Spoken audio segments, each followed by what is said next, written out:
Good evening. Okay, welcome everybody. So today we're starting off, we have an intense day of presentations. This session is dealing with issues of the Muslim Brotherhood in the West. The first speaker will be Professor Dina Lisnyansky. She'll be speaking about academia and the Muslim Brotherhood. I'll be the second speaker. I'll be looking at the Muslim Brotherhood and its ideology on issues of academic higher education. And then Haras will be speaking about the agenda and ideology of the Brotherhood and how they're recruiting people in the West. Okay, so the first speaker is Dina. I'm just going to pull up her biography very quickly. So Dina is a public commentator and expert on issues of political Islam. She's a professor at the Department of Middle East Studies at Tel Aviv University, and her areas of expertise is on radicalism and extremism, and as well as terrorism and national security. She holds a PhD from Hebrew University in Jerusalem, and she has vast experience working on these issues internationally. She's also in the process of completing a very important book on the Muslim Brotherhood in Europe. So Dina, the floor is yours, and thank you for being here. Thank you so much. Thank you for inviting me. It's a pleasure to see you all. And Daphne or Ira, may I share my presentation? You should be able to. Cool. Okay, so we'll start. So today we will be speaking about the Muslim Brotherhood's influence on European and North American universities. And as Charles presented, I will be speaking mostly about the content that is used in these universities by various sides, especially professors, but not only professors. Of course, during this session, you will see how the content is being conveyed in a very special way. There is a modus operandi behind it. So I will be speaking only about the content.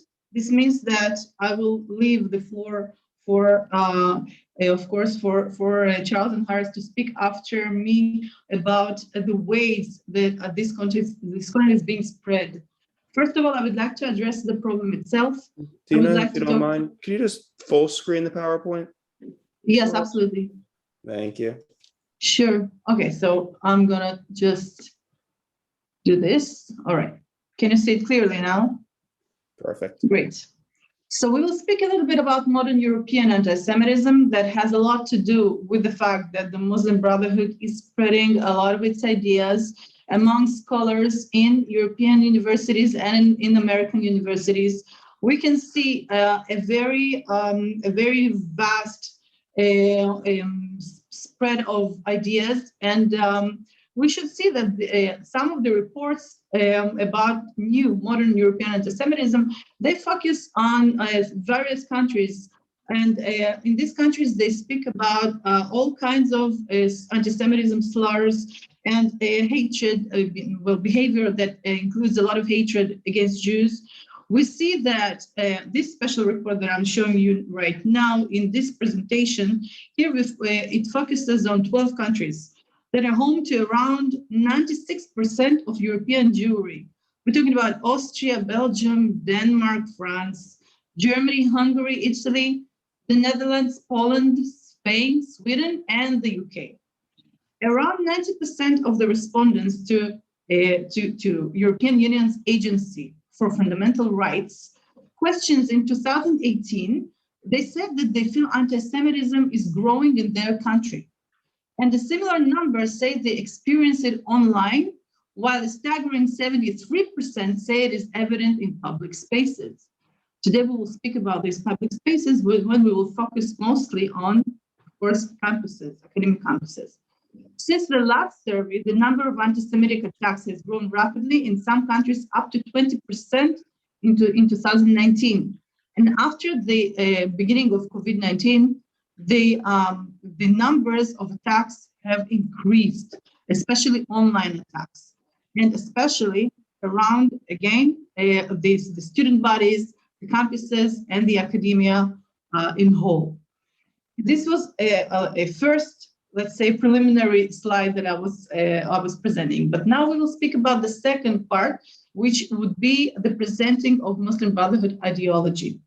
So, because I don't want to focus too much on the Muslim Brotherhood itself right now, but mostly on the way they conduct their messages, I would like to just give you a small intro to Muslim Brotherhood ideology, and you can ask me all of your questions later on, or ask me for further readings, which would be maybe helpful to you to understand about a little more about Muslim Brotherhood. By the way, when we speak about political Islam, we mostly refer to the Muslim Brotherhood ideology. Political Islam is, in fact, another term for Muslim Brotherhood ideology, sometimes spread by other organizations, not just Muslim Brotherhood, but mostly by Muslim Brotherhood affiliated organizations.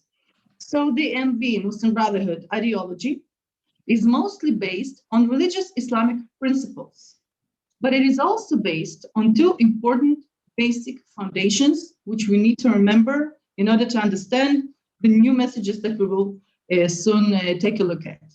So first basic foundation is the Muslim Brotherhood was founded as a social, religious, and the political movement as a reaction to the Western influence in the Middle East and the Arab world. It happened in the beginning of the 20th century in 1928, and it was founded by Hassan al-Banna, who was a very important Muslim scholar, and this was the first basic foundation. So Muslim Brotherhood is in fact an organization that was founded as a reaction to the Western influence in the Middle East.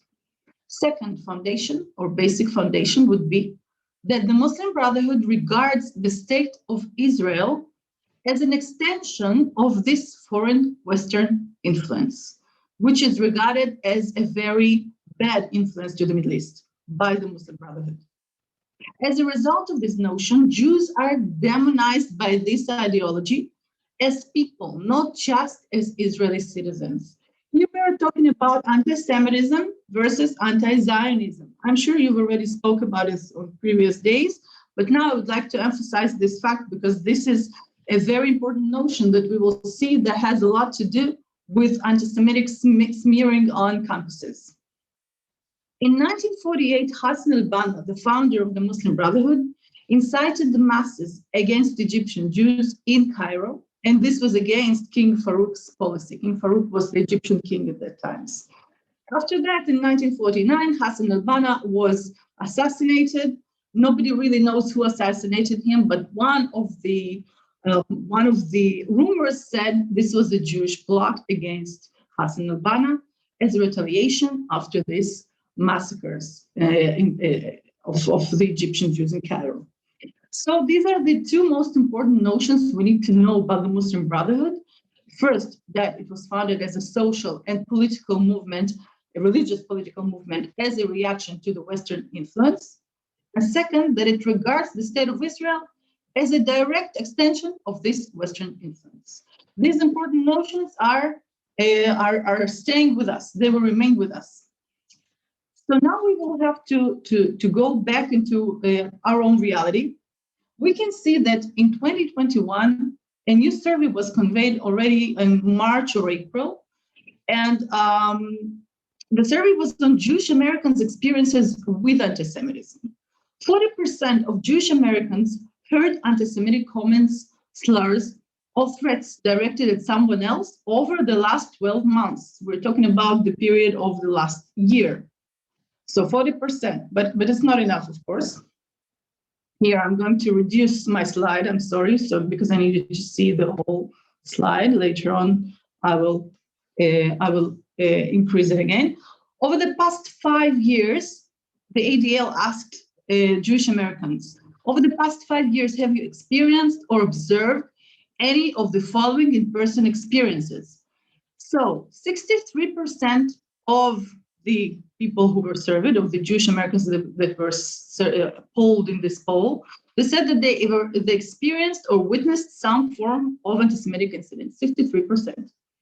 56% said they heard anti-Semitic comments, slurs, or threats targeting others, not themselves, others. 25% admitted that they were targeted by anti-Semitic comments, slurs, or threats themselves. And 9% said that they were physically attacked because they were Jewish. So this is an ADL survey. We have some more surveys here. I'd like to show you a 2021 survey also by the ADL, where we see that more than half, almost 60%, 59% of Jewish Americans polled said they feel Jews are less safe in the US today than they were a decade ago. And we were talking about European Jews before that. Prior to that, we were talking about European Jews. And the fact is that American Jews are feeling mostly the same. Slightly fewer respondents reported being afraid of a violent attack at a synagogue, only 49% in 2021 versus 55% in 2020, of course, because of the attacks on Jewish synagogues in 2020. There was also a very slight drop within the margin of statistical error, they say, from 2020 to 2021 in reported concern about various threats to the Jewish community, including verbal harassment, physical attacks, and the defacement of synagogues or other Jewish institutions. Here we're speaking about somewhat physical symptoms of this anti-Semitic sentiment that we're speaking about. But what would happen on campuses? Prior to that, I just want to say that in 2017, there was no state within the US that hasn't experienced or that hasn't been reported on an anti-Semitic incident in the US. Every state had at least one incident, one anti-Semitic incident. And it was for the first time since at least 2010. So something has happened during those 7 years. And since 2017, we only hear about an increasement of these incidents in the US. And now we're going to talk about the colleges and the university campuses that are becoming less and less safe for Jews. And someone would ask me, why am I saying that the campuses are less safe for Jews in 2021 or in 2017 than they were in 8 or 9 or 12? The thing is that you can see on this graph that college and university campuses had 204 incidents in 2017, up from 108 in 2016. This is a huge increase. We're talking about a very big number. And when we speak about incidents, we speak about assaults, we speak about vandalism, which is occurring every day, when we speak, of course, about harassment. So why is it happening?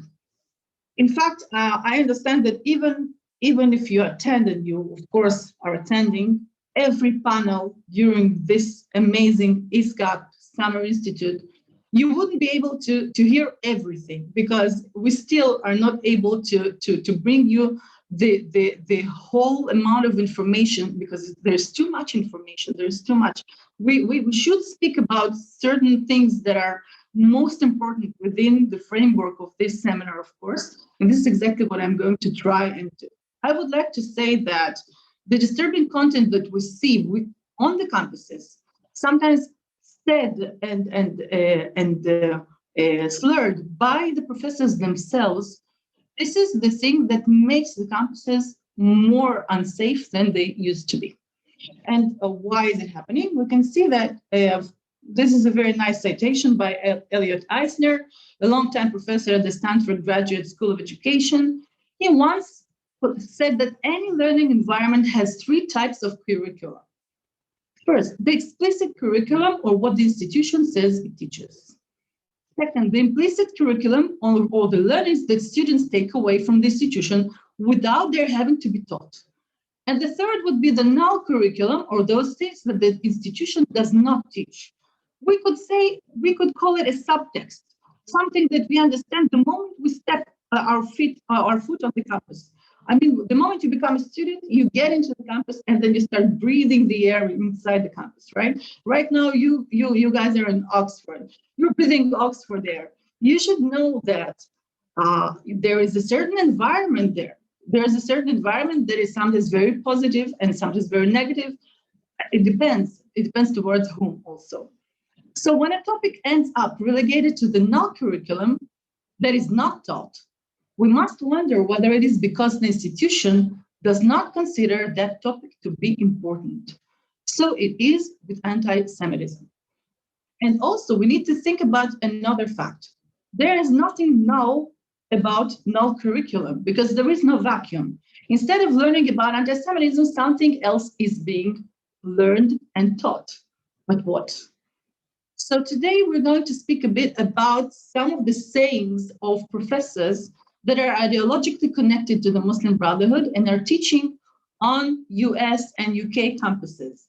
And I won't be able to bring you everything because I really would like my colleagues to speak and to leave enough time.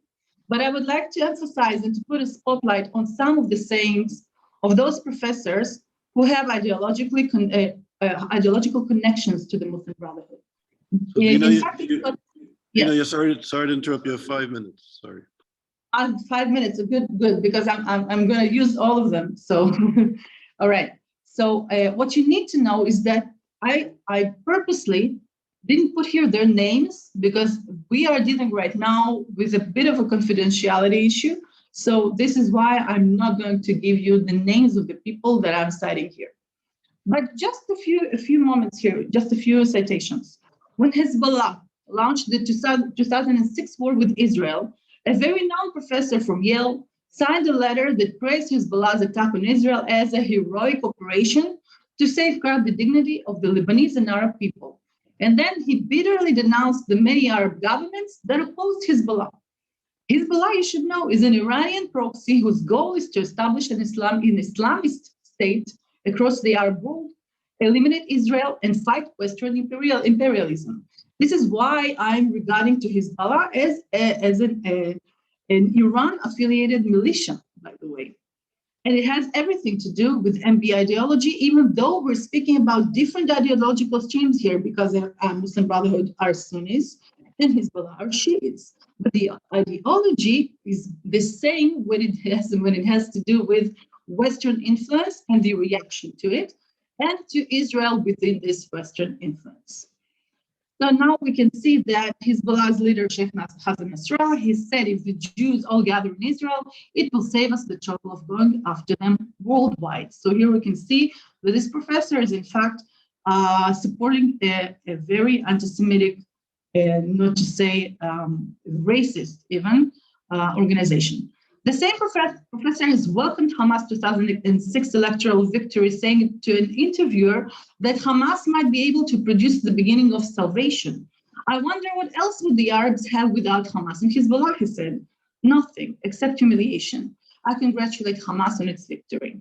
Hamas, of course, is another Iranian-supported terrorist group, not just Iranian-supported, but also Qatar and Turkey-supported. Its founding charter calls for the murder of Jews, the obliteration of Israel, and its replacement with an Islamist theocracy, and liberally borrows from an anti-Semitic forgery, the Protocols of the Elders of Zion, and I don't have to tell you that it's a complete fraud. Another Yale-based professor was glorifying jihad. He called an Arab poet by the name of Abdur Rahim Mahmoud as a symbol of heroism and pride. Though Mahmoud's poems glorify jihad and martyrs, and have inspired terrorists and their sympathizers. And this professor wrote to his students, even if the best 100 Arab poets loaded themselves with dynamite and exploded in the streets of Arab capitals, it would not be enough. For real change to come about, thousands of people will have to die. Thousands must martyr themselves. This particular person was a Yale-based professor. A CMC-based professor has said that recent Israeli aggression is the latest in a long series extending back to the founding of the Zionist state and motivated by both historical ambition and by a racist supremacist ideology that denigrates the indigenous population. He also described the IDF as a Zionist killing machine. By the way, in 2007, he signed a petition that called Joseph Biden's resolutions to divide President Biden's resolution. Then he was just senator, but then he gave a resolution to divide Iraq into 3 autonomous zones, and this professor called it a Zionist plot. So what we're dealing with here is, in fact, just a few examples of not just a Zionist hatred or just a political criticism, which is absolutely legitimate, by the way, if there is a political criticism against Israel. We are dealing here with something else. We're dealing here with anti-Zionist ideology that is being spread on campuses, and it becomes an anti-Semitic ideology. And Charles, I know I have to stop, so I'm stopping right now. Incitement is growing because of these ideologies. Jewish students are being personally targeted and subjected to hatred online for expressing their personal support for Israel, says Matthew Berger from Hillel. So I'm going to finish now. I want to wrap it up just a little bit. This content has everything to do, first of all, on one hand, to the Muslim Brotherhood ideology, and on the other hand, to the anti-Semitism that is growing on campuses within the US and the UK and other Western universities. Thank you so much for listening, and I'm ready to answer your questions later on. Okay, thank you very much, Dina. So I'm going to present now, I'm going to continue with some of the themes that Dina spoke to. I think somebody's microphone is on. Yep. Okay, we're getting feedback or somebody's speaking. So I'm going to continue on some of the themes that Dina spoke about the influence of the Muslim Brotherhood on Western education. So I think we were discussing this morning, many of the scholars on this program, like our colleagues and fellow students and professors around the world, we do not know much about the Muslim Brotherhood. We are not fluent in who they are, what their ideology is. And I think there's sort of this liberal Western arrogance and ignorance that people believe if we're nice to people, they're going to change. They'll fall in line and follow what we want.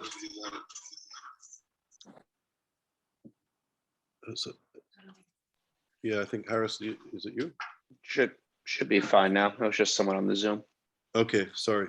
We're getting strange feedback. Okay.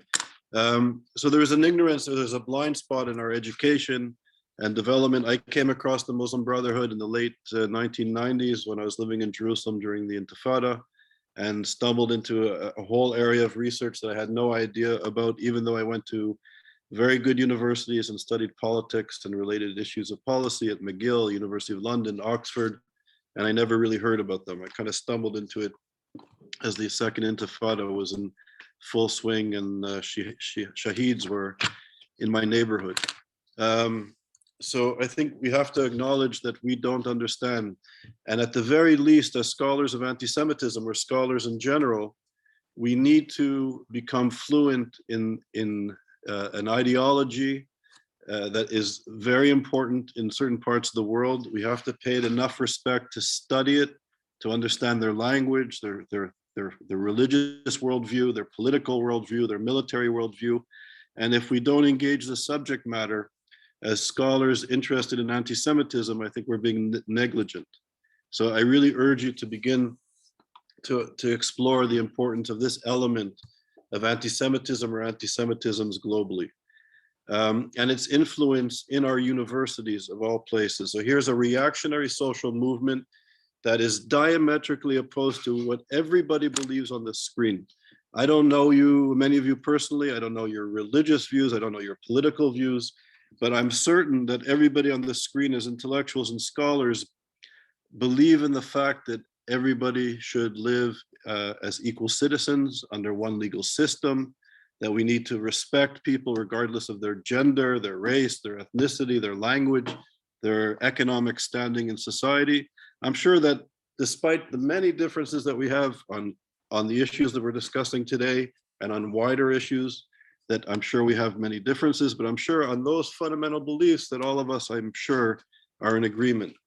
And yet there's a movement that is out to destroy democratic principles such as equality and citizenship, just basic notions of citizenship. They identify Jews as the cause of the problems of the world. They are out to dismantle and destroy the state of Israel, and they call for the genocide against Jewish people.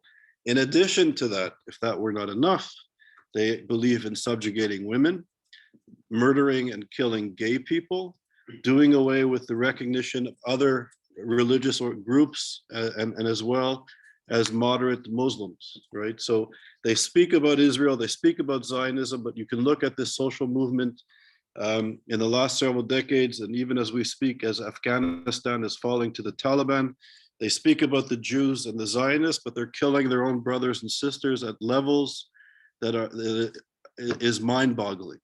So they're killing their own Muslim brothers and sisters, but they're speaking about the Jews. So if we're liberal progressive people and we care about the state of the world and the state of the Middle East and the state of the Islamic world, you know, I think anti-Semitism has been weaponized to be actually used predominantly so far against Muslims, if you think about it. So this ideology for the last 40 years has systematically been introduced into Western institutions and Western societies. The use of soft power, if I can use that term, has been masterfully used and executed right under our noses. And even as students of anti-Semitism, and I'll speak personally, somebody engaged in the issue, it's staggering and mind-boggling what has been going on. So as Dina said, and the headlines in the newspapers in the last few hours, we have missiles coming in from Lebanon. We have the Israeli government saying that Iran is within 10 weeks of breaking out as a nuclear weapons power, 10 weeks away.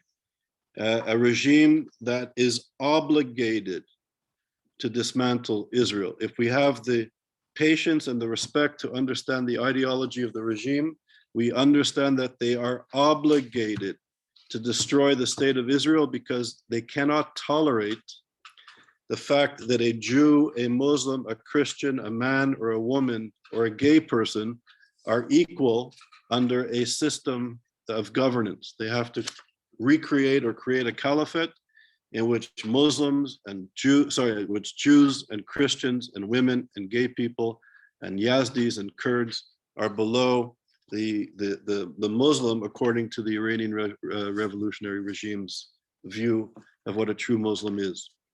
Yosef Kawadawi, the head of the Muslim Brotherhood, we saw it yesterday, repeatedly says that the true believer must complete the work of Hitler. The true believer must complete the work of Hitler.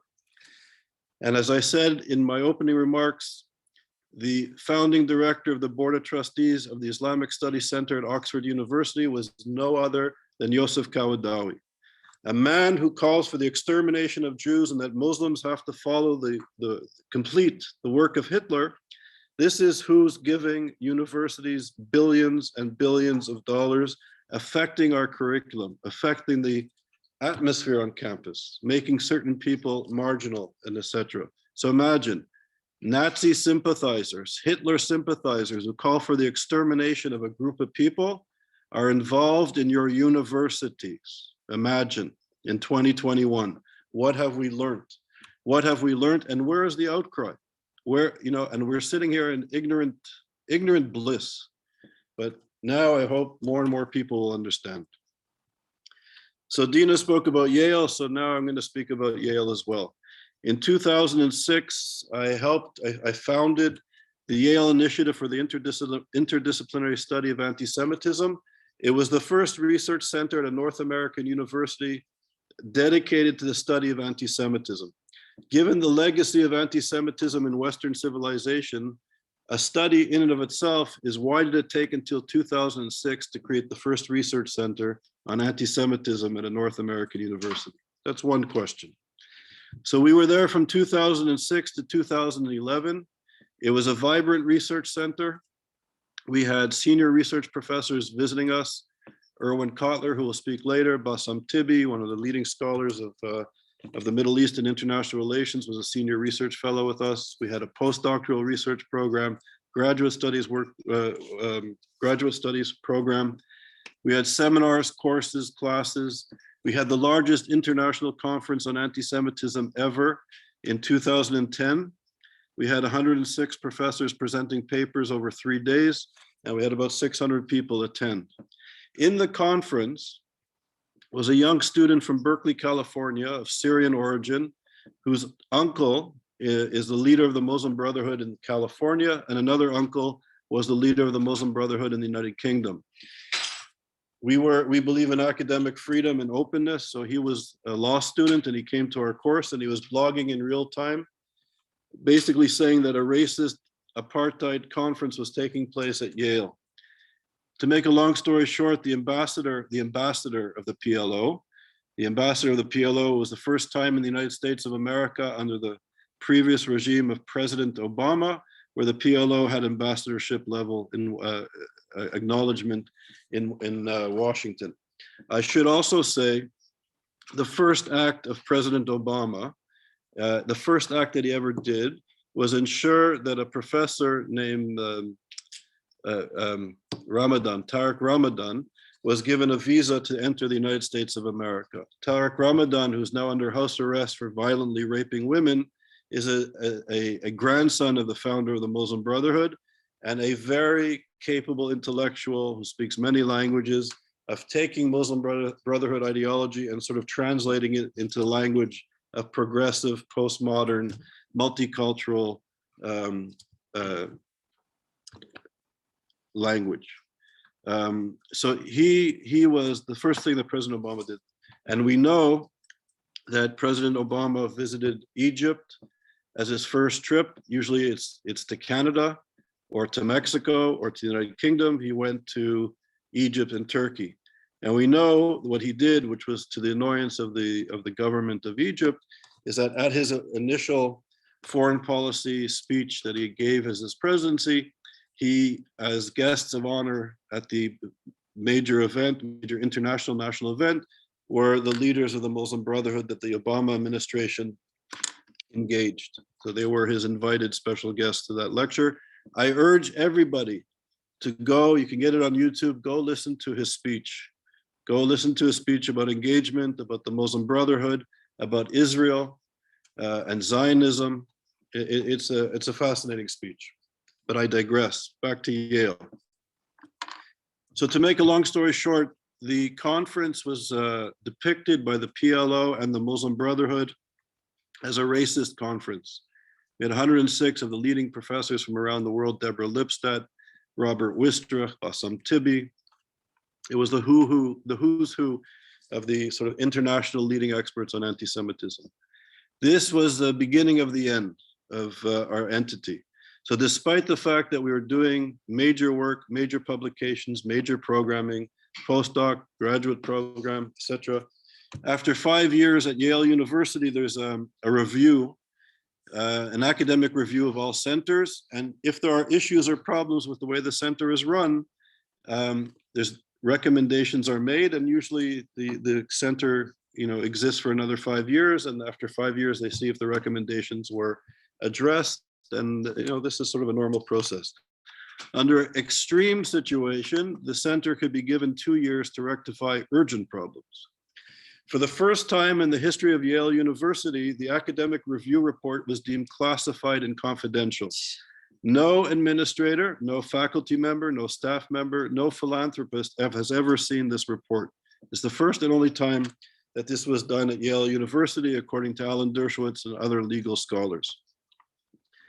So we were closed, and we knew we had enemies at Yale, but we were closed. I was given the opportunity that if I promised not to deal with the Middle East, not to deal with Iran, not to deal with the Muslim Brotherhood, but deal with the history of anti-Semitism, I would be able to stay at Yale and run the center.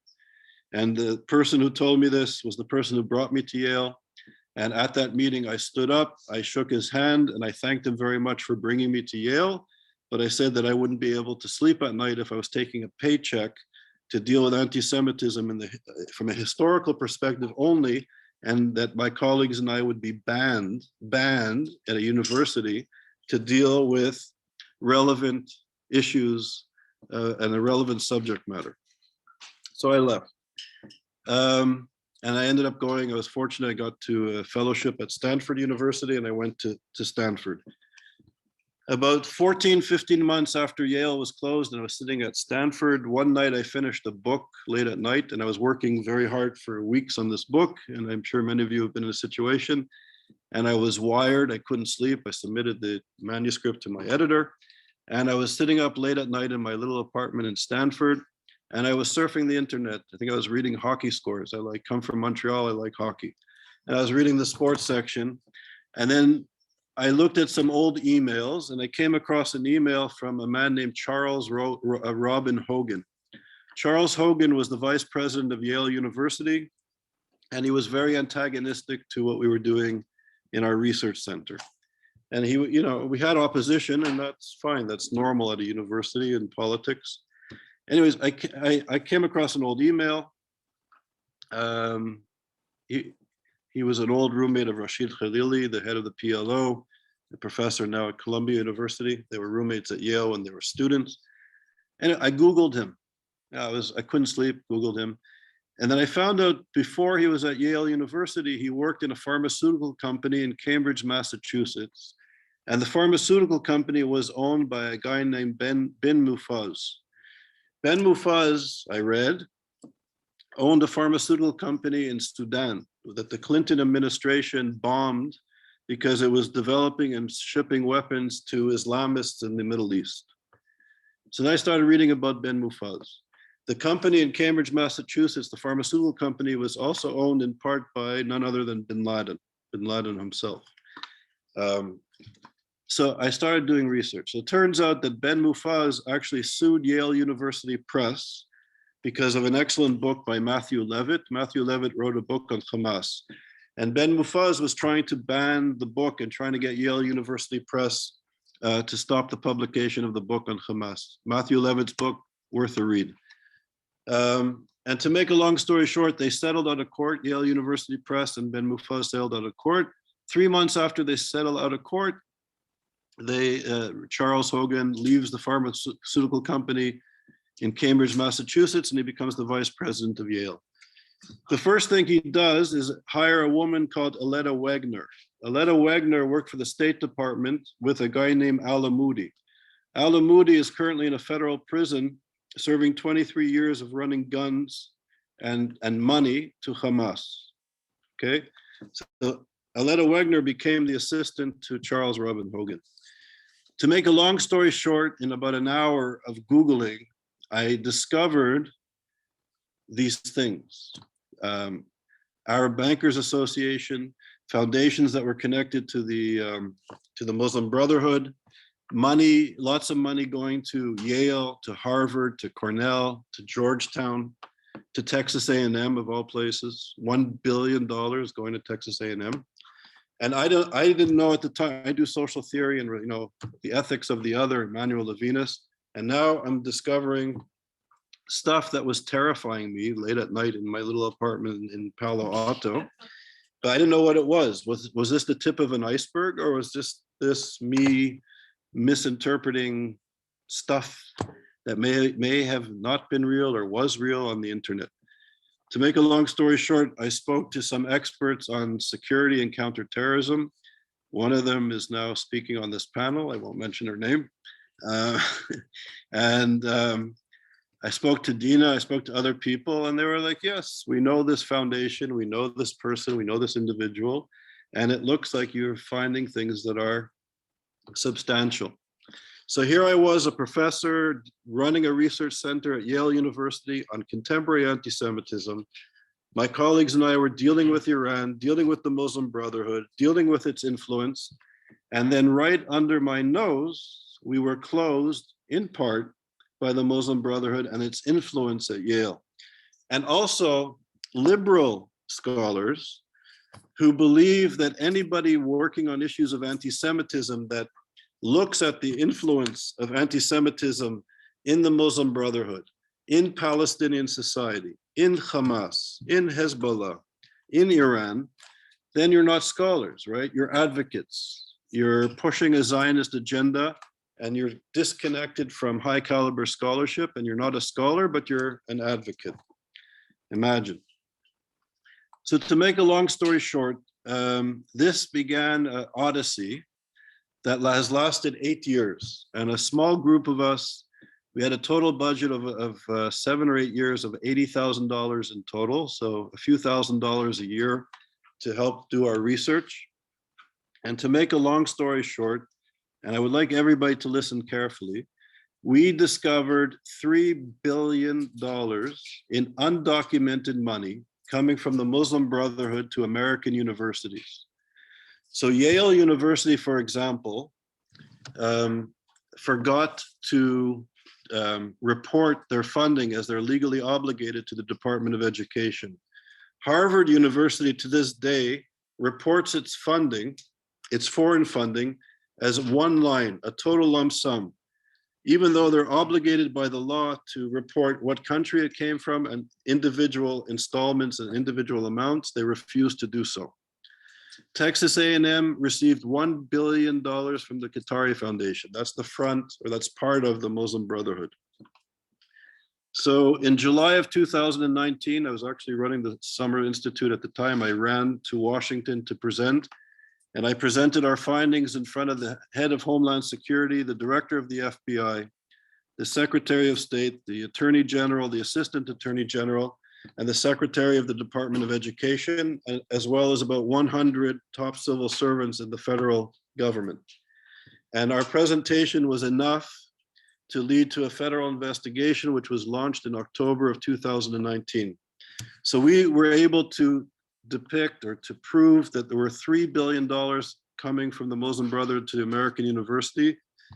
And now that the federal investigation is going on, the first interim report, they've discovered $8 billion in undocumented money coming to American universities.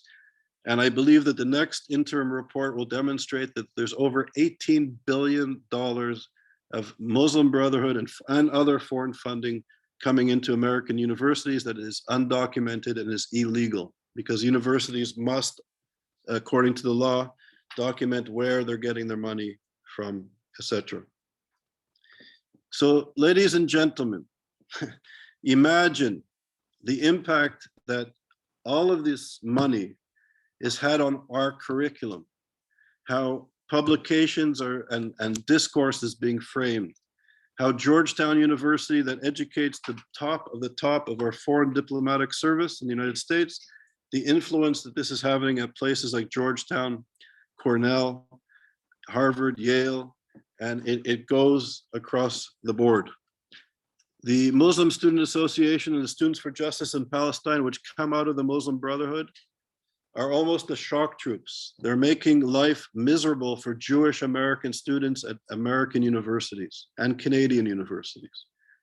And they're making life difficult for our faculty to function freely. And given, this is just funding the soft power at universities, this is affecting publishing houses. During the Hamas conflict, and I'm not saying the Palestinian-Israeli conflict, I'm saying the Hamas conflict, that the Qatari Foundation funded 13 major PR firms during the time of the war. That the discourse of anti-Semitism, of contemporary anti-Semitism in our universities is becoming dominant. And imagine after the Hamas war, today there were 3 missiles fired from Lebanon into Israel. Iran is 10 weeks away from a breakout as a nuclear weapons power. What will happen after 40 years of propaganda, after 40 years of silencing people who want to work on anti-Semitism, after 40 years of propaganda that has created a profoundly contradictory red-green alliance, liberal, Western, secular, social democrats who claim to be progressive, in bed, marching on the streets, pushing the agenda of the Muslim Brotherhood as something that is normal. What will happen if Hezbollah launches rockets and Israel responds? What happens when people start to die in a war? What will happen if the West or the Israelis confront Iran that is intent and obligated ideologically to liquidate Jews and Israel, and the Israelis decide to defend themselves, and in war people will die and be displaced and be injured? The West, ladies and gentlemen, are primed for a violent outbreak of anti-Semitism. 40 years of propaganda, 40 years of soft power has led us to this point where the West, I was talking to Haras and my colleagues here in Pembroke this morning, it's almost like if you give a cigarette to somebody who never smoked, they'd probably choke and get sick. Give a cigarette to somebody who's been not smoking for 20 or 30 years and they're a reformed smoker, they'll probably take one cigarette and they'll get hooked again. Anti-Semitism runs to the core of Western Christian civilization. The children marching on the streets have parents and grandparents that believed in all sorts of tropes about the Jew. And today, this unholy alliance of contradictory hypocrisy of progressives in bed with religious reactionary fundamentalists are marching in the streets, hand in hand, some saying from the river to the sea, some calling for the extermination of Jews, some saying that the Jews are white supremacist, fascist Nazis, and the liberals are marching oblivious to who's marching along with them, saying they're not really supportive of that, but those Zionists, those policies, those Jews. So these are, as Elie Wiesel said in 2003, we're living in a time of great urgency. He corrected himself to say, no, this is not a time of great urgency. This is a time of an emergency. And from 2003 to 2021, the situation has deteriorated. So as scholars, please engage, teach your students, read. Our reports are available on our website for free. Our books are available for free. Engage. You don't have to agree with me. You don't have to agree with my analysis, but there's something going on. As scholars of society, as students of society, we need to engage and understand. And we can debate, and we can discuss, and we can disagree on all sorts of issues.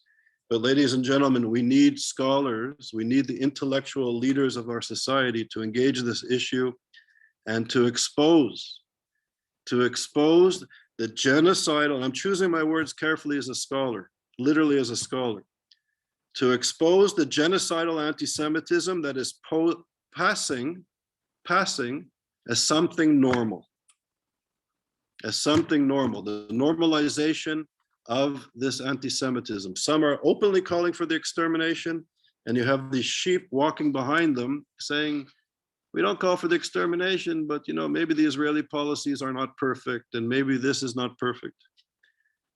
But now the Jew is a white elitist, the epitome of colonialism, the epitome of apartheid.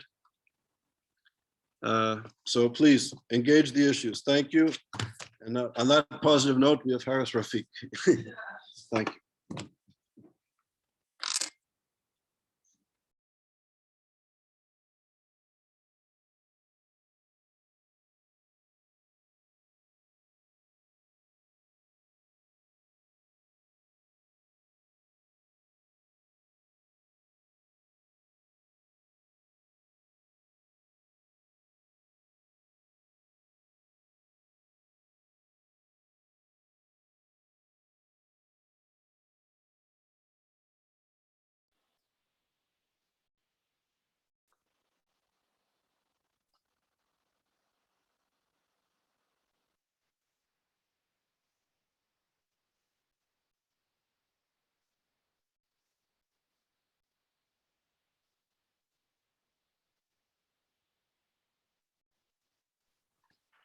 Thank you, El-Shaddai.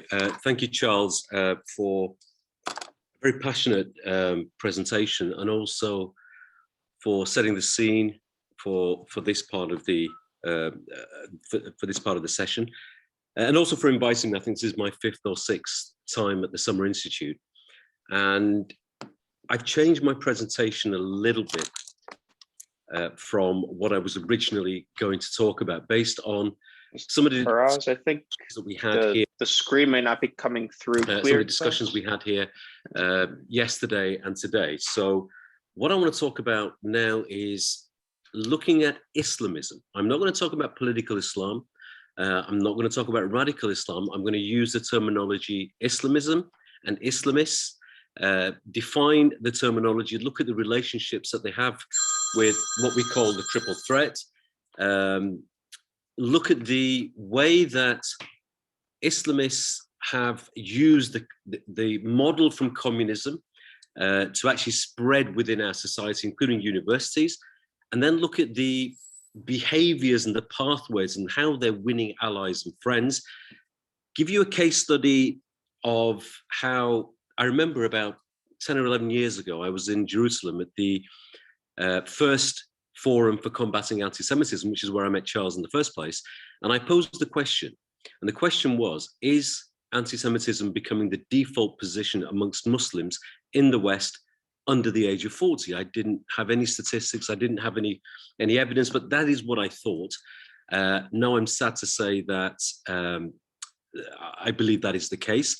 And there is a radicalization of the moderates towards anti-Semitism and even jihadism, and I'll explain some of this terminology, and then look at some, maybe just one example of ways forward. So if I can operate this, which is not working, how do I get to the next slide? Normally it's just a case of, I know how to use PowerPoint. Okay, what did you do? Oh, it didn't work. Great, thank you. So before I start, I want to talk about the triple threat. It's a phrase that we coined in my former company. I'm here wearing sort of three hats. One is Muslims Against Anti-Semitism, which is a charity that I was a co-founder of, which was set up at the end of last year. Also ISGAP, and also with about 15 years of counterterrorism and counter-extremism experience working with governments, policy, on the ground, de-radicalization, rehabilitation efforts, and working with former jihadists, one of them who used to be a commander for Osama bin Laden in the war against the Soviets, another one who spent 5 years in prison in Mubarak's torture chambers whilst he was an Islamist, etc., etc., and some of the work that we've done. But one of the phrases that we coined many, many years ago, I remember standing up, I think it was about 6 or 7 years ago, actually, and we talked about the triple threat. And we talked about when it comes to anti-Semitism and wider towards our civil society as well. And we talked about the far left. Your slides are frozen. Oh, okay. Sorry. I'm a bit of a Luddite when it comes to Zoom, so my apologies. So yeah, the triple threat. The regressive left or the far left, the far right populists, and the Islamist theocrats. And now not just Islamists, because I firmly believe that the moderates, in inverted commas, the type of Islam that I come from, which is a very traditional, classical, Sufistic type of Islam, people, individuals there en masse have become radicalized and being anti-Semitic, and I'll give examples of that. And there is a symbiotic relationship between the three. And if we use the Lord of the Rings analogy, where there's lots of rings, the one ring that binds all of these three worldviews, these ideologies, is anti-Semitism. And some people will waver between different ones. And we've seen recently in universities, especially, and some of the marches during the recent conflicts, that the far left, and even leaning more towards center left, are actually marching alongside the Muslim Brotherhood, Islamists, and other theocrats. So there is a relationship, and the triple threat is very, very important. And the money that's coming to the universities is actually feeding a lot of this symbiotic relationship. And I think my slide's frozen again. It's not moving. We're still on the first one. Yeah. What do I need to do? They'll control on their end. Beg pardon? They'll control on. Okay, I'll just say next slide. Or shall I just? It might just take a minute, so you can just. Okay, fine, it's working now. Okay, so for some definitions, what is Islamism? It's not a made-up word. It's a word taken from the Muslim Brotherhood, the Arabic word Islamiyun, the word that they used to differentiate themselves from ordinary Muslims in Egypt and around the world at the time. What's the difference between Islam and Islamism?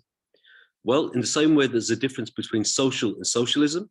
Social is the way that we interact, and socialism happens to be a distinct political ideology that happens to be left of center. Islam is a religion practiced by just under 2 billion people around the world in so many different ways, often cursing the other and excommunicating the other. But Islamism is a distinct political ideology that actually wants to do three things. And by the way, people have talked about Hassan al-Banna, Rightly so, he founded the Muslim Brotherhood, and we've talked about Iran, and we talked about Sayyid Qutb being the main ideologue of the Muslim Brotherhood. A person that a lot of people forget about is Maududi, who's at the bottom right in the slide, who I call the grandfather of modern day Islamism. And he was in India, and that was an anti-colonial movement that he set up against the British at the time called Jamaat Islami.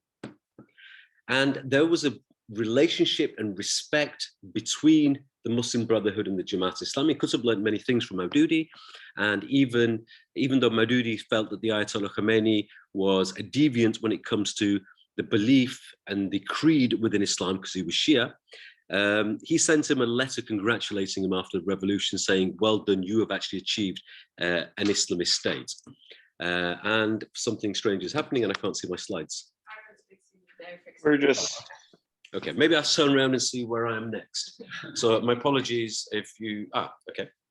Okay, great. you could just, So- yeah, let us know when you need to move the slides Okay, and we fine, can fine, move fine. for you. Okay, I'll move forward.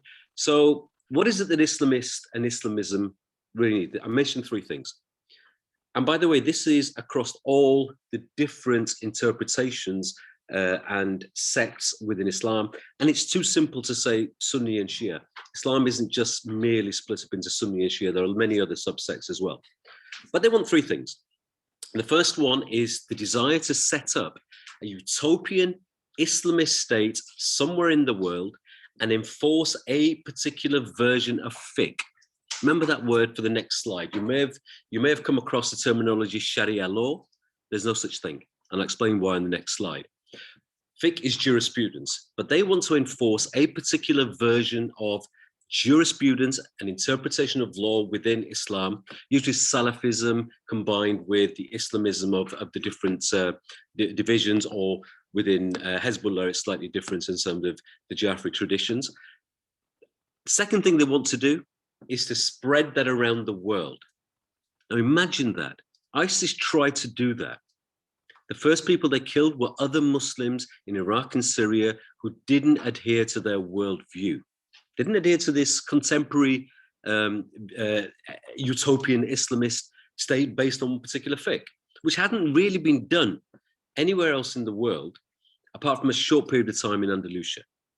The third thing that they want to do is wipe Israel off the map. And and both Dina and Charles have both covered why they want to do that. Some further terminology. Jihadism as opposed to, and I'll tell you why jihad doesn't mean holy war. The Arabic for holy war is Harb al-Muqaddasa. The Quran and the Hadith do not say Harb al-Muqaddasa anywhere.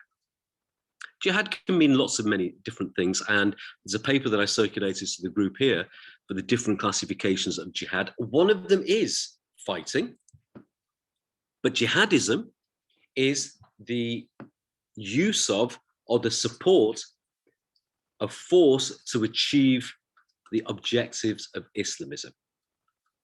And of course, they believe in a theocracy, and they label all Muslims that don't believe in their worldview as non-Muslim, people like myself and people like many others. Next slide, please. So I mentioned Sharia law as opposed to fiqh. The Arabic word for law is qanun. You won't find that in the Quran, you won't find that in the Hadith anywhere. When we talk about Sharia law, in Islamic literature, in text, Sharia is a noun and not an adjective. When we say Sharia law in English, we're using law as the noun and Sharia as the adjective. So it's actually the incorrect way of using it. And Sharia means lots of different things to many, many different people. What we need to talk about is fiqh, jurisprudence. Amongst Sunnis, there are four main ones. Amongst Shia, there are two, but Al-Azhar University has recognized hundreds of different legitimate versions. There has never been, as I mentioned, apart from a short time in Andalusia, a country that has enforced one version of fiqh amongst its citizens. So that's Islamism. Islamism is the political ideology, and I think Dina mentioned this before as well. Where did they get the theology? Well, they get it from Salafism or Wahhabism. They get it from something that's come from Muhammad bin Abdul Wahhab in the late 1800s, and we now see the manifestation of that as the state law in Saudi Arabia, although there are attempts to try and change that. But even within Salafism or Wahhabism, there are three types. There are the quietists, who are a bit like the Amish. They will get on, do whatever, get on, live outside of society, parallel, but won't really particularly harm anybody else. They won't like other people, but they won't harm anybody. Then we have the revolutionaries. These are sometimes the people that go and do what they call dawah and stands and stalls and on streets. And then we have the jihadists. When Islamism is actually combined with Wahhabi or Salafi theology, which means the same thing, it is the root of all, apart from Iran and Hezbollah, it is the root of every single Muslim terrorist organization you will find out there. The ideology and theology, whether it's Boko Haram, Al-Shabaab, whether it's Al-Qaeda, whether it's ISIS, whoever it is, without the combination of Islamism and Salafism/Wahhabism, which mean the same thing, you wouldn't have jihadists within the Sunni traditions. And of course, I mentioned my slide. Oh, It's working on. it's working on there, but it's not on there. Okay, fine. I couldn't see the last section. But, okay. Okay, I better talk very quickly then. Next slide, please, because this, okay. Why is, keep going, just keeps, I'll go very fast. Okay. By the way, these slides are available if people want them, and this has been recorded. What are they trying to do and how are they trying to do it? Well, the first thing they've got to do is to persuade Muslims that the Islam that their parents believed in fits in one of four categories: bid'ah, haram, shirk, and kufar.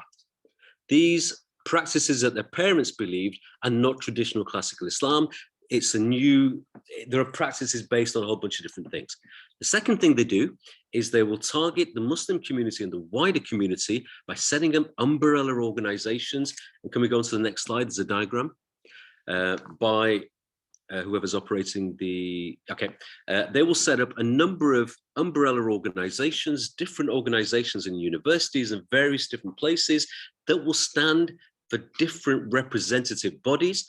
The right line on the side, the thick black line on the side, is where they will isolate themselves from the majority. And the points up the points at the tip of the triangle is really how they will actually penetrate into universities and many other places. So you will find people in gyms, you will find people on social media, you will find people in youth clubs, you will find people in universities, you will find people all over the place. The leader of the 7/7 bombers in London was recruiting in a gym. Other people recruiting in many, many other places. They will often use non-Islamic ways to actually get access to within the communities, and universities is a great example of that. And the third part is obviously money that is being funneled through universities and through charities to actually fund all of this. Next slide, please. This is an interesting diagram. What are they trying to achieve and how are they achieving it? Well, forget about the two, this is actually a pathways to a radicalization slide that I normally put up. On the left-hand side, you've got the different types of grievances, whether they're genuine, partial, or perceived. You've got a lens in the middle, and on the right-hand side, you've got attacks, which are theologically justified, revenge, and you've got to be in God's gang. The bit in the middle is the lens. What are they hoping to do with this money? What are they hoping to do with this recruitment? Well, they're trying to build capacity, whether it's within Muslims, but now also amongst the wider Western populations. I often say that ISIS and Al-Qaeda don't radicalize anybody. What they do is they take people that the Muslim Brotherhood, Jamaat Islami, and other people have radicalized to point number 5, and then tip some of them over to 6 and 7. That's why you can have somebody, I used to work for Europol, and my former boss, Gilda Kakov, said in an open forum, so I can say it, in Prague, he was sat next to me, he said the shortest time he's seen for somebody to be radicalized to becoming violent from a non-violent situation was 2 weeks. That's very fast. I mean, they couldn't understand why at the time, but the reality is, up until point number 5, nobody's breaking the law. It's when they get to 6 and 7 is when they're breaking the law. So the first part is to actually have the other. We talked about this, people outside of the lens, whether they're Muslim, Jewish, whatever they are not part of the gang. The second is the collectivization, that everybody outside of the lens is the same. The third part is the oppression narrative, that everyone is oppressing them, especially people who are Jewish. The fourth part is that even if they're not being oppressed by certain people, by the very fact that they're not part of the gang, they're complicit. And five, the supremacism narrative. And then we get the tipping over to violence, the self-defense narrative, and violence is the only way. Next slide, please. So I'm talking very fast, but I'm available. So these slides are available. So it talks about Islamists and we talked about political Islam, etc. But I'm really sad to say that it's not just Islamists now that are anti-Semitic, that have been radicalized and calling for a holy war against Jews. And this is one particular case study. If you have this slide, you click on the link. This is, I won't put the person's name up there. You can find that out yourself by clicking on it. But this is somebody who comes from the Barelvi Sufi moderate worldview that I come from. I was involved when I was working, advising Home Secretaries and various people. I helped get him his OBE about 12, 13 years ago. He used to work for me. And he hates Salafism, he hates Islamism, he hates the Muslim Brotherhood, he hates Jamaat Islami, he hates Hezbollah. And he, up until now, has been paid by the government as an official de-radicalization expert. Listen to this very carefully. He is being paid to de-radicalize jihadists and terrorists and extremists. What did he do at the last conflict that we just saw between Hamas and Israel? Well, he started working with Islamists and supporters against Israel. He did a major speech which was captured on camera, and it was somebody at the Daily Mail put the speech up there, and I had to look at the speech myself to believe it. And he called for holy warriors against Israel. He made it into a religious obligation. He called Israeli politicians vile Jews. He prayed at the rally for many Salahuddins to reconquer Palestine. He shouted out to boycott Israeli products. However, he won't shout out to boycott Pakistan and Pakistani products, even though the way they treat the Ahmadiyas, you can't be a Pakistani citizen, a dual national, unless you sign a piece of paper that says Ahmadiyas are second-class citizens. He won't shout out BDS against China for the oppression of Uyghur Muslims. Why is he doing it for Israel? He got found out. He rang me up and said, can you help? I tried to explain to him what he was doing wrong. He wouldn't accept it. Then there was a situation where he was going to lose 90 to 95% of his income. What did he do? He rang up some people who are Jewish, begged them for help, and one person in particular did, with the view that if I help him, he will be nice to me. Well, guess what? This person and many others have been involved in interfaith for probably the last 12 to 15 years. He's an imam.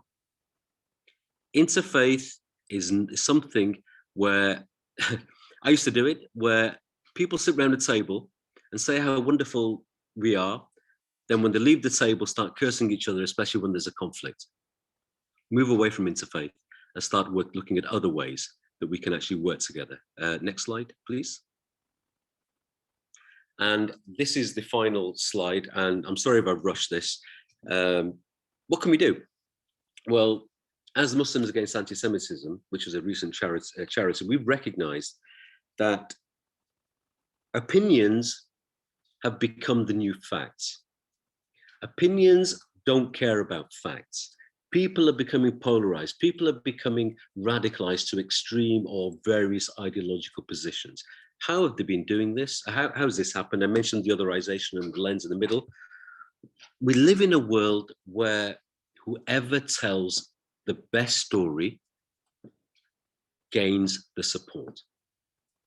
And we, as Muslims Against Anti-Semitism, did something. If you look on the left-hand side, we took an advert before we were actually formed as a charity last year, where we said, we Muslims have one word for Jews, and that's shalom, and we had lots of Muslims sign it at the bottom.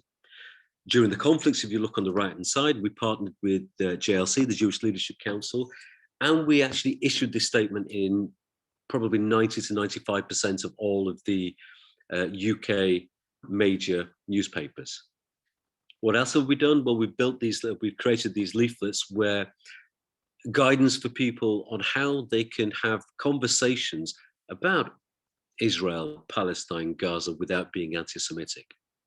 But at the end of the day, all of you, some of you are academics, some of you are scholars, some of you may be activists, but at the end of the day, unless you tell or you package whatever it is that you're packaging with the right narrative that tells the right story, you're just going to be bombarded with better stories or worse stories, in my opinion. So I will stop there, and my apologies if it's a bit rushed, but yeah, that's where we are. Oh, okay. So that's it. Yeah. Great. Okay, so thank you, Haras. So now we have a little bit of time for Q&A.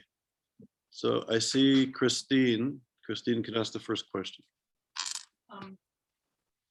Haras, you said that you tried to quote reason. Can you speak loud, please? Yes, sorry. You mentioned the guy, the OBE guy who you knew, and you tried to get him to understand the implications of what he had just done. And you said you couldn't get through to him, or he didn't want to, at least he didn't admit that he understood anything of what you were saying. So one thing I take from that, which I don't know how to do that, if someone like yourself who really has the articulation and the knowledge and the expertise cannot get through to someone you know, right, it's pretty devastating, actually. Now, it does necessarily mean, it may mean that certainly he just wasn't willing to tell you that he understood it, he had just changed. So how do you, I mean, what could you think when you, afterwards, would you have done different if you had known that your first effort to, was not going to be successful? Where are you at in your head when you can't make headway yourself in that way? Okay, so with this particular person, I think the fact that he knew me didn't help, because sometimes to get some form of critical thinking based around things that people have done, sometimes it's better to hear from other people. How do I know he didn't recognize and realize that he was being anti-Semitic? He told me, and I kept saying to him, "You've called for holy warriors. What's wrong with that? You've calling for BDS and you're not consistent in your values. What's wrong with that? You're calling for, you've called Israeli politicians genuinely vile Jews. What's wrong with that?" He couldn't understand it. I could have spent more time with him. I would have reversed. So I've also developed, one of the people that developed the UK channel program, which is the de-radicalization and rehabilitation program.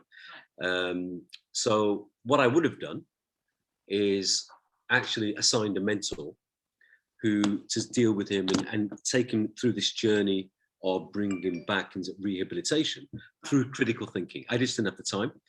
The only reason he engaged in the debate, in the discussion at that moment in time, was he suddenly realized that the Home Secretary is involved, the Prime Minister is involved, is about to lose 90 to 95% of his income. But that's what I would have done. I would have signed a mentor.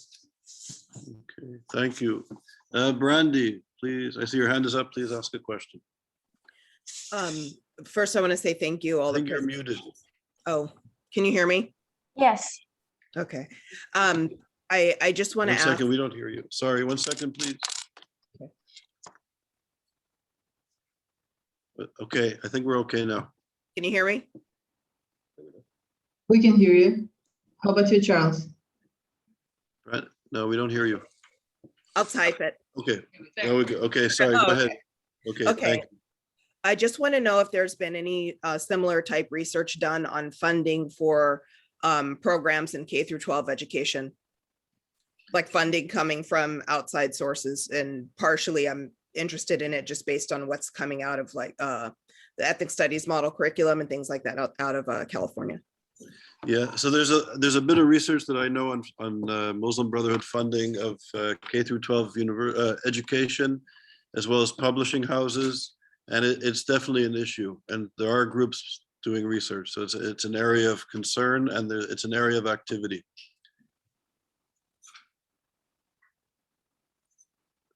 Okay, so thank you for your question. Next question, Bram, I see you have a question. Yes, thank you. Also, great presentations, very much appreciated. I have two questions. The first for Haras. In your opinion, to what degree is the description that you've given understood by the Muslim world? How familiar is the Muslim world with the breakdown, the divisions that you're describing, and in particular that triangle, which I found I really would like to hear an hour of an explanation about that, in terms of an insight to the organizational structure that's there. And I thought it was just an excellent summary simplification it made perfect sense to me in terms of all the different things. So I'd like to know that.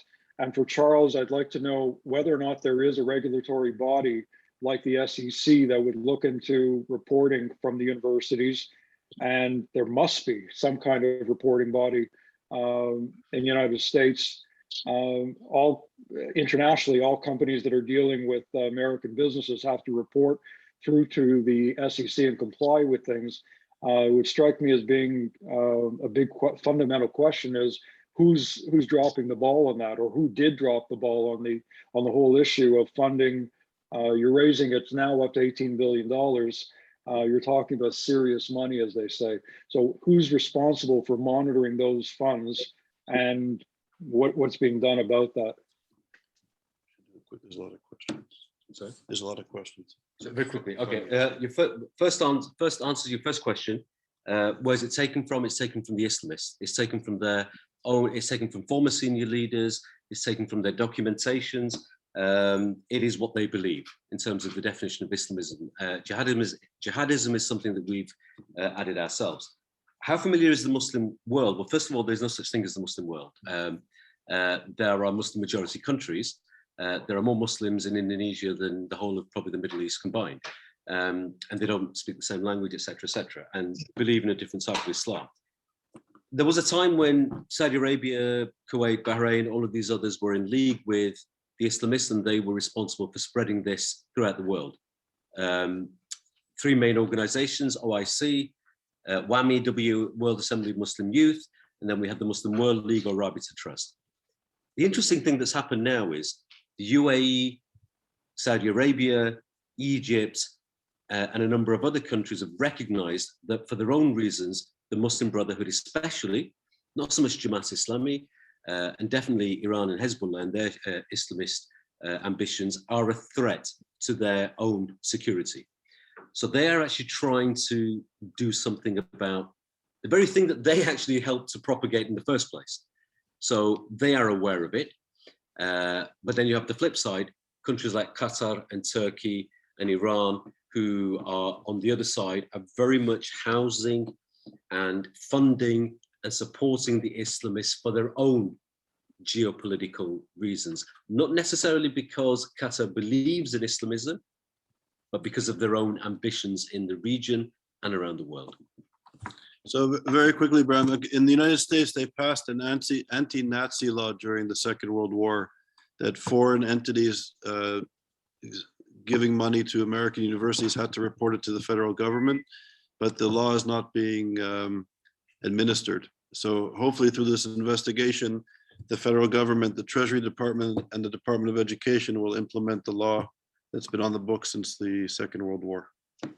So very quickly, I see Catherine. If you have a quick question, we're going to go over 5 minutes if that's okay with everybody. So Catherine, and then yeah, go ahead. Super quickly, Charles, can I ask you? I know that you're hoping to extend this project out to look at Europe as well in terms of the funding. Is it your sense at this stage that you're going to find very similar things to what's been seen in North Africa? In North Africa or North America? Sorry, North America. All right. North Africa is another story, but yeah, we're starting to do a little bit with the UK, and I would say it's pervasive here. It's been going on for a long time. If you look at Middle East studies departments in the UK, yeah, it's blatant. So I think it's a huge issue, and it's an issue that needs to be uncovered and or not uncovered. It needs to just be, I think, documented. And I think, you know, in terms of policy, in terms of government policy, in terms of security, in terms of democratic principles, you know, the education that is being turned out of these institutes that have been funded by the Muslim Brotherhood are notorious. It started in Middle East studies, and it's spread throughout the university. So yeah, it's a serious issue. And I think if anybody's trying to understand contemporary anti-Semitism, yeah, no, if anybody's trying to understand contemporary anti-Semitism, we have to understand that the anti-Semitism of the church, the anti-Semitism of the Nazis are very important, and those types of ideas are still around.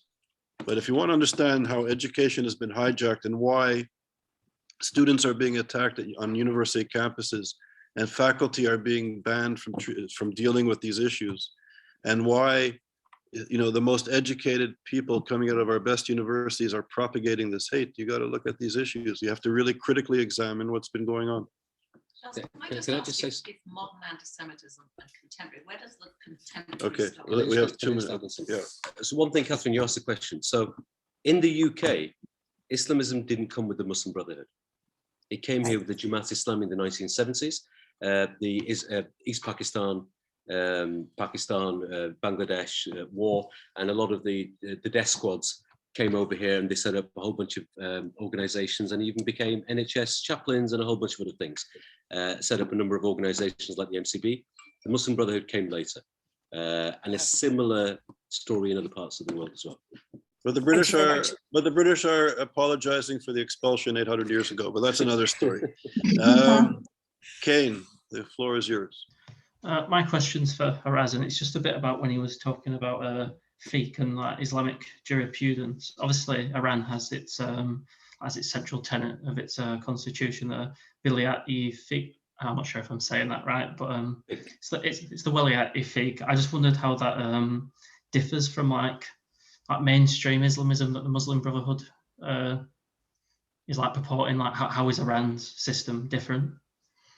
Fiqh is jurisprudence. Fiqh is the way that an individual, whether it's a mufti or a judge, will actually take scripture from the Quran or the Hadith or other sources and say, from this I am making jurisprudence or law. Different people, so I can make fiqh for myself. I can make fiqh for my kids. I can take one of the fiqhs that's actually out there, be it Hanafi. There's different schools of jurisprudence.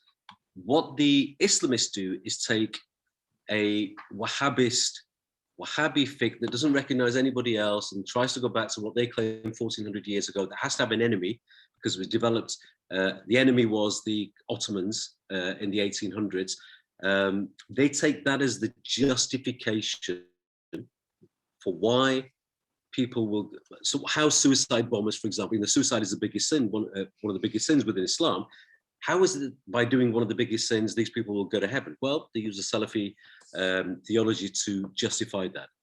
But the core of why they should do it is not the fiqh or the theology, it's the political ideology, like fascism is, like communism is, and that is Islamism. And okay, are there any more questions? Mr. Kamara, I can barely see you on my screen, yes. But the floor is yours. Sorry. Yeah, I don't know why you're not seeing me on the screen. Okay, go. No, I go hope ahead. The Brotherhood are not disturbing you not to see me. Go ahead. Yes. Go ahead. I didn't hear you very. The connection is not good, so could you repeat the question? Are you getting me? Please ask your question. I said, yes, the question is, the Brotherhood, Algeria has just asked Africa to stop the state that has been given to Israel as observer status. You know what? I'm sorry. Can you please turn off your, sorry, excuse me. Please turn off your camera. Please turn off your camera. Please turn off your camera so we could hear you. And Sirajin, if possible, can you please write down your question in the chat? Oh, no, now we can, maybe now we can hear you.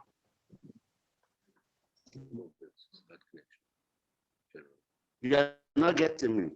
Now we hear you. Go ahead.